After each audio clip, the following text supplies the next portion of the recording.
Salam sejahtera untuk kita semua. Om Swastiastu, Namo Buddhaya, salam kebajikan.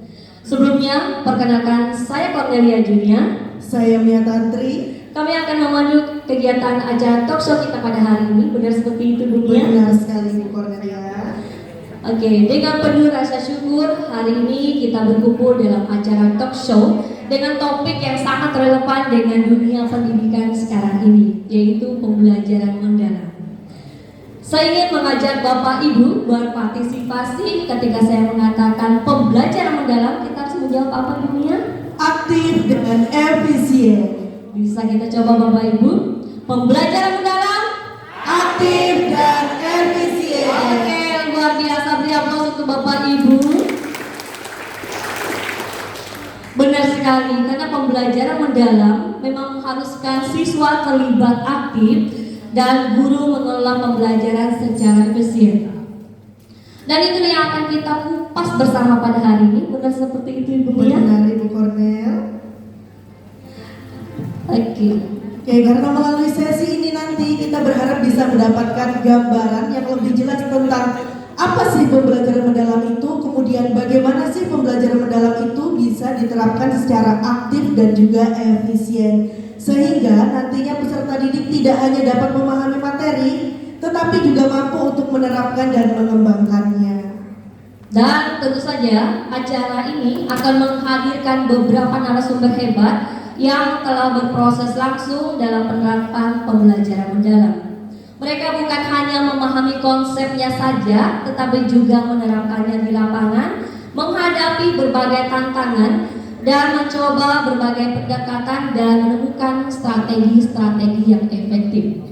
Ya, sebagai pengingat kembali untuk kita semua, tema talk show kita hari ini adalah pembelajaran mendalam, aktif dan efisien. Pembelajaran mendalam, aktif dan efisien. Oke, tepuk tangan dulu semuanya.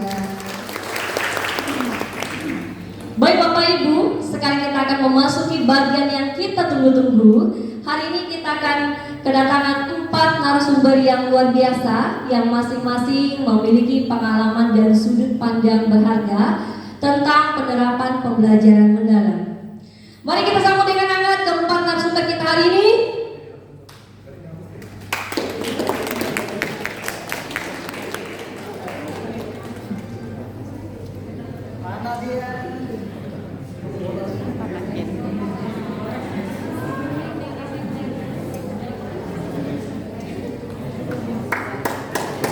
Ya, kita sambut narasumber kita yang pertama, Muhammad Fauzi Lestari SPDGR dari SMP Negeri 2 Tukul. Narasumber kedua, Teguh Setiawan SPDGR dari SMP Negeri 2 Gunung Bayan. Narasumber ketiga, Priska Della Febrianti SPD dari SMPK Santo Yosef Linggang Wigung. Dan narasumber yang keempat, Ruth Jemken SPDGR dari SMP Negeri 3 Peninggi. Mari kita sambut dengan hangat keempat narasumber kita pada hari ini.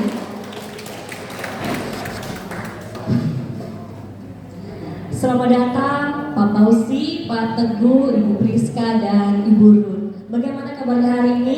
Baik, luar biasa. Puji Tuhan. Terima kasih sudah membersamai kita pada acara talk show pada hari ini. Ya baik, tidak berlama-lama lagi, langsung saja kita mulai perbincangan kita hari ini. Kita mulai dengan narasumber pertama, Bapak Fauzi. Ya, Bapak, boleh dijelaskan Bapak tentang materi kita hari ini ya? Ada, saya dengar tadi prinsip-prinsip pembelajaran mendalam. Nah, itu apa saja sih Pak? Baik, sebenarnya ini di media di depan sudah kita siapkan sebuah lingkaran Bapak Ibu. Sudah kita siapkan sebuah lingkaran, di mana lingkaran-lingkaran tersebut mungkin teman-teman yang menjalani pembelajaran mendalam sempat melihat itu, lingkaran itu.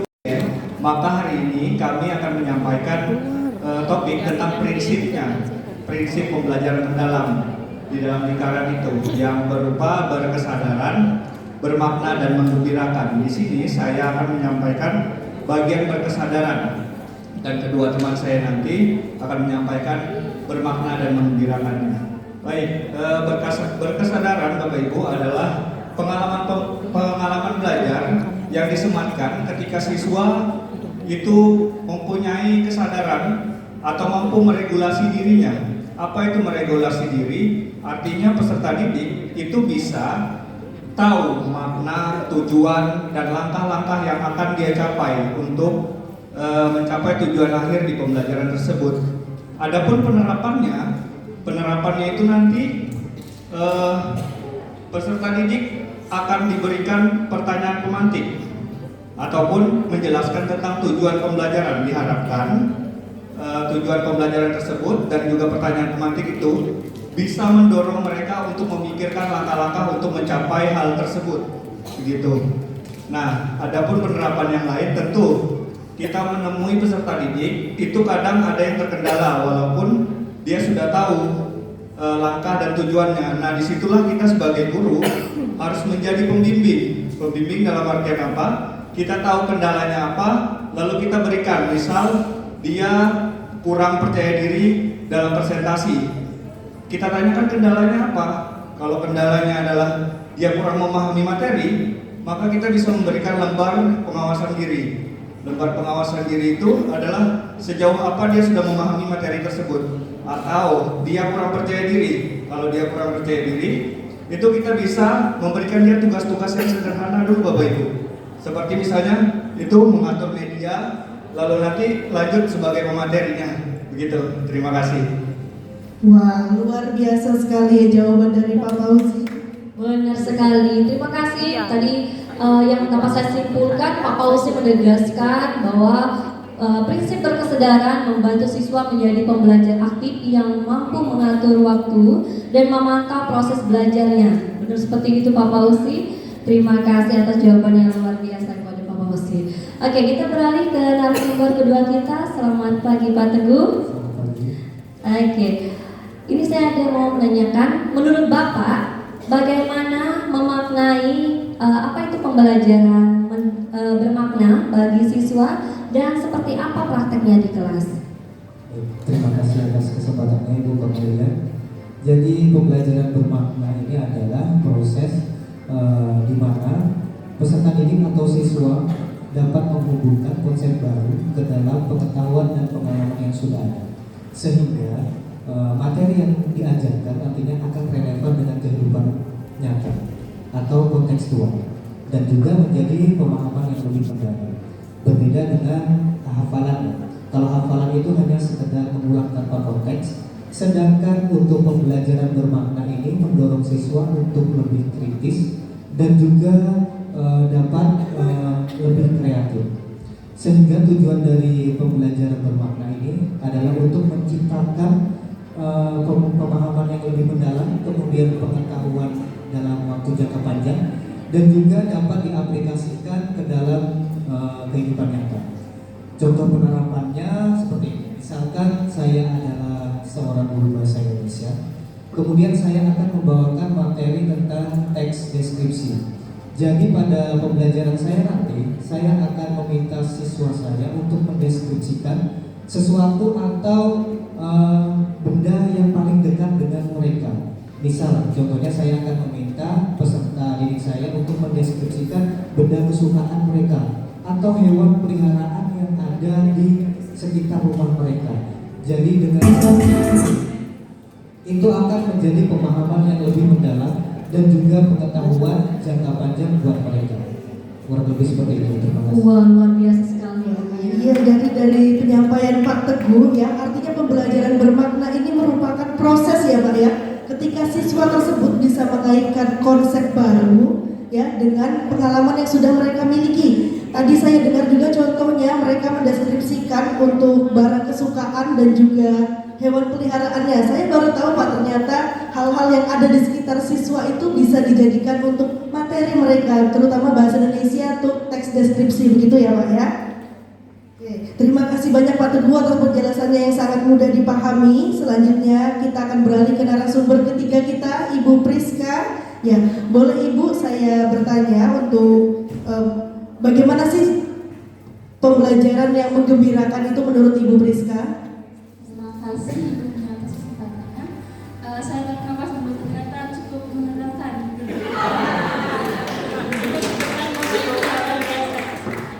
Jadi mengenai prinsip menggembirakan dalam pembelajaran mendalam ini dapat terwujud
Luar biasa, rinci sekali penjelasan dari Bu Priska ini ya Ibu Cornel.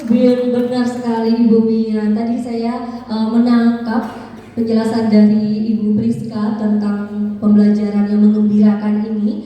Ini pembelajaran yang menggembirakan tercipta ketika suasana belajar yang positif, menantang dan interaktif sehingga siswa merasa senang, termotivasi dan mudah memahami materi. Oke, sekarang kita beralih ke narasumber keempat kita. Selamat pagi Ibu Ruth. Ya, Ibu Ruth ini adalah guru model kita di open class pertama dan open class kedua. Jadi secara tidak langsung Ibu Ruth sudah mengimplementasikan pembelajaran mendalam di dalam proses belajar mengajar.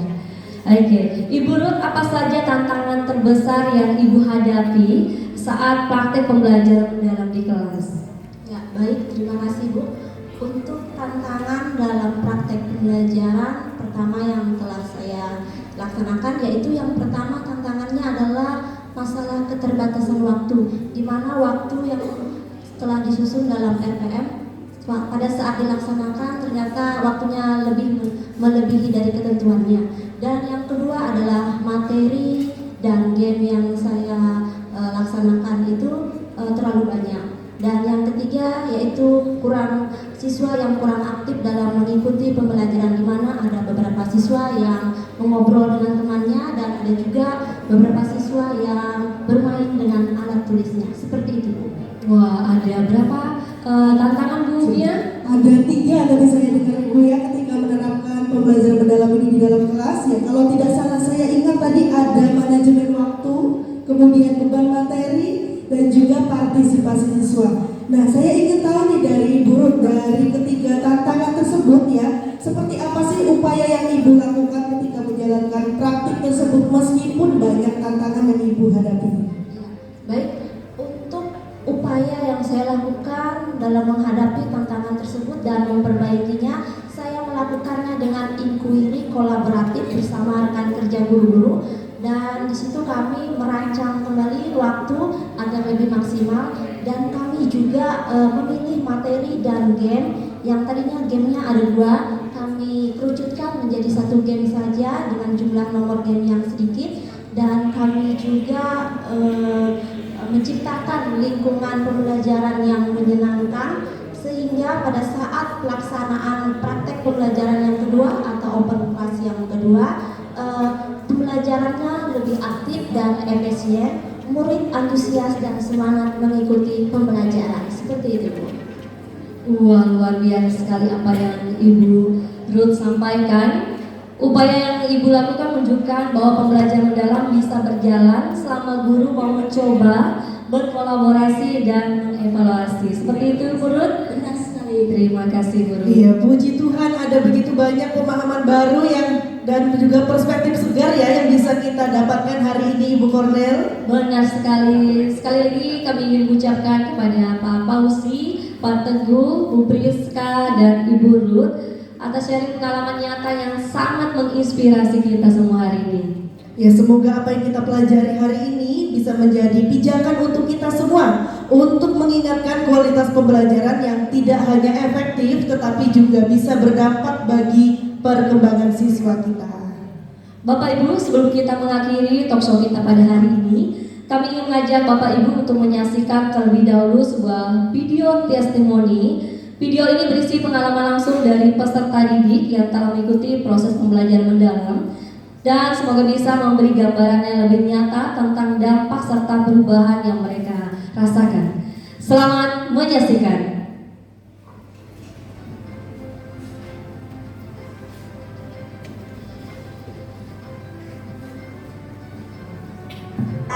Apa yang belum tadi sebelum mengikuti pembelajaran mendalam, saya belum mengetahui tentang fasilitas yang mendalam.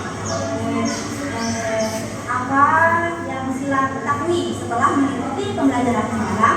Saya mengikuti pembelajaran mendalam, saya dapat mengetahui tentang fasilitas dan bisa mendiskusikan orang lain dengan bahasa Inggris. Yang ketiga nih, bagaimana perasaan sila setelah mengikuti pembelajaran mendalam? Saya sangat senang dan semangat dalam mengikuti pembelajaran. Terima kasih Sila. apresiasi apa yang telah didapatkan setelah mengikuti pembelajaran mendalam?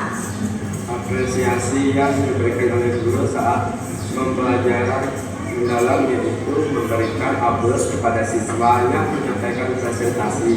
Kedua, dan memberikan kata semangat motivasi seperti semangat. Yang kedua nih Ibu, bagaimana perasaan Ibu setelah mengikuti pembelajaran mendalam? Saya merasa senang dan diberi motivasi pembelajaran yang sangat baik. Oke, terima kasih Ibu. Sama-sama. Mari kita beri aplaus yang sangat meriah Bapak Ibu. Ya, sebelum menutup rangkaian showcase hari ini, izinkan saya untuk menyampaikan kesimpulan. Jadi untuk judul aktif dan efisien ini dipilih karena menggambarkan dua fokus utama. Yang pertama, peserta didik lebih aktif dalam pembelajaran mendalam. Dan yang kedua, guru lebih efisien dalam memanfaatkan waktu, metode, teknik, serta fasilitas.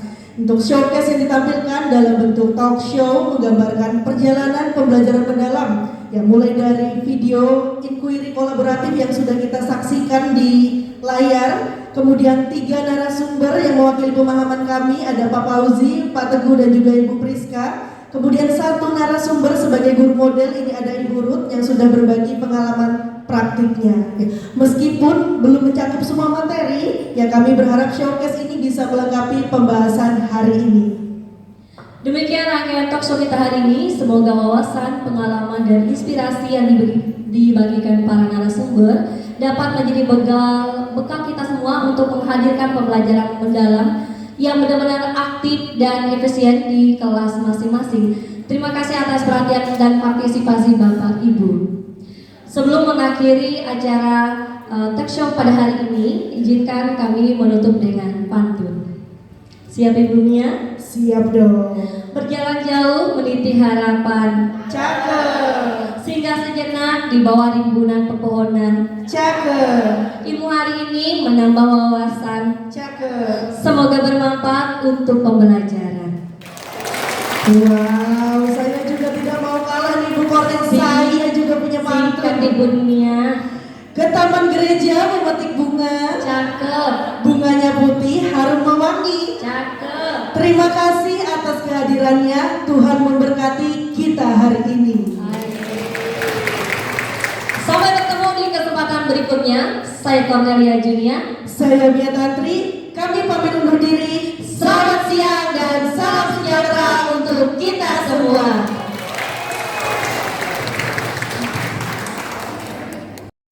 Bahwa tadi yang saya tanyakan pertama terkait dengan tracing untuk membedakan juga sudah disampaikan. Kita kembali ke belakang, flashback ke belakang bahwa sebelumnya pendekatan yang dilakukan sekarang yang sedang disosialisasikan sekarang ini sebenarnya sebelumnya sudah ada ya, seperti pendekatan diskusi, kemudian simulasi, proyek dan sebagainya, termasuk bagaimana metode yang dilakukan kepada siswa seperti tadi disampaikan, bagaimana mewujudkan siswa itu lebih kreatif, inovatif, kemudian berpikir kritis, memecahkan masalah. Sebenarnya itu sebelumnya sudah ada. Mungkin yang ingin Bapak Ibu kita berbagi bersama selama 4 bulan ya mengikuti pembelajaran mendalam ini, kira-kira bagian yang esensial terkait dengan pembelajaran mendalam ini yang membedakan dari pembelajaran sebelumnya itu yang mana gitu. Terima kasih. Baik, terima kasih atas pertanyaannya Pak. Saya serahkan kepada Pak Fauzi untuk menanggapi. Baik Pak, terima kasih. Mungkin pertanyaannya Bapak kami maknai berbeda-beda dari kita berempat, makanya nanti kita cover aja mic-nya ya. Kalau dari saya Pak, yang paling esensial itu adalah bagaimana kita membangkitkan lagi hubungan antar manusia, di mana di sini antara saya sebagai pembimbing dengan peserta didik. Jadi fokusnya itu bukan lagi kepada angka-angka Pak, angka nilai, tapi bagaimana hubungan kita dengan peserta didik, seperti membangkitkan kesadarannya mereka, bagaimana menyenangkannya mereka, bagaimana membuat apa yang mereka lakukan di sekolah itu bermakna. Itu makanya saya sebut bahwa esensialnya adalah tentang hubungan saya dengan peserta didik. Yang diharapkan dengan hubungan yang baik ini nanti, dengan fokus yang lebih ke mereka peserta didiknya, angka-angka itu bisa tercapai, Pak. Begitu. Karena kalau kita bicara strategi, hasil akhirnya ya kita semua tahu bahwa hasil paling akhirnya nanti itu adalah angka-angka nilai-nilai itu tadi. Nah, yang menjadi esensi atau pembeda di pembelajaran mendalam ini adalah hubungan antar manusia itu, antara pembimbing dengan peserta didiknya. Ayo teman-teman. Baik, kalau dari saya mungkin untuk pembeda antara pembelajaran sebelumnya dengan pembelajaran mendalam ini, sesuai dengan yang saya sampaikan tadi, kalau di pembelajaran saya dulunya sebelum saya mengenal adanya konteks relevan dengan kehidupan nyata ini, dulu saya mengajarkan teks deskripsi itu mengambil contoh yang jauh dari bayangan para peserta didik. Misalkan saya mengambil contoh itu, tolong mendeskripsikan tangkuban perahu. Seperti apa tangkuban perahu? Padahal mereka belum pernah ke sana tuh. Jadi akan jauh sekali dalam pemikiran mereka itu membayangkan tangkuban perahu.